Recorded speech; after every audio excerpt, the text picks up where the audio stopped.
In most places, search and rescue is purely a public service funded by taxpayers and donations. But there are counties and states, including New Hampshire and Utah, where people who are rescued can be billed, especially if the agency finds they were careless. That's not the case for counties in Oregon. Though on the coast, where dozens of rescues happen each year, people are divided on whether that should change.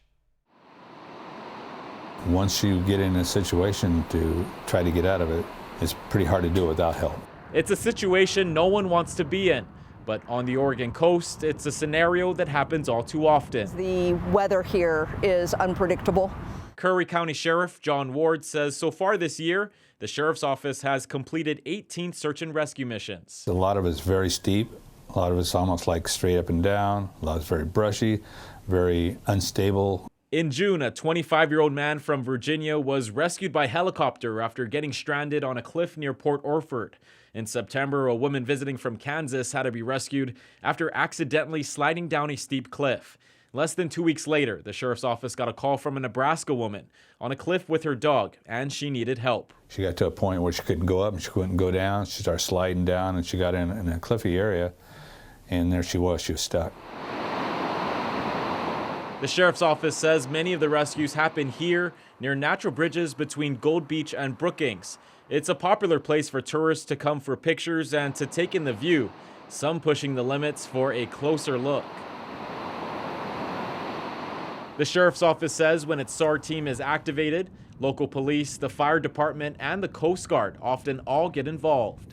The equipment cost, the fuel cost, and the manpower cost is the biggest thing. And it's not cheap. Sheriff Ward says rescues on state lands along the coast average about 6 hours and cost around $2,000 each. We don't charge for our services for search and rescue.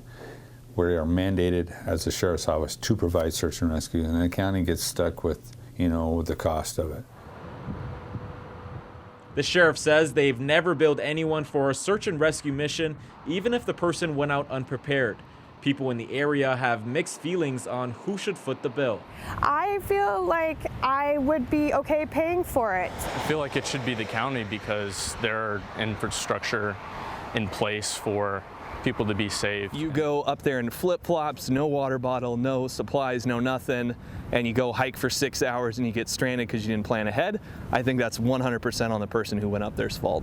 Charging for rescues has been talked about before, but the Sheriff's Office says they don't know any SAR team in Oregon that does. I don't really see that we're going to ever charge people for rescuing them. I don't want to get into a situation where they don't want to call because they think they're going to get charged with something.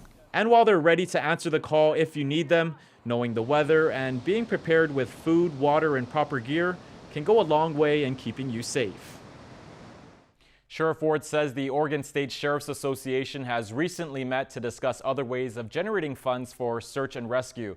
The group discussed a program to sell SAR cards, which allow people to purchase one if they're heading outdoors, and the funds raised go back into reimbursing SAR missions. Colorado and Utah sell SAR cards for $3 and $25 a year respectively. Bottom line, experts say search and rescue missions can be avoided if people are prepared. In studio, Ray Van Voris, NBC5 News.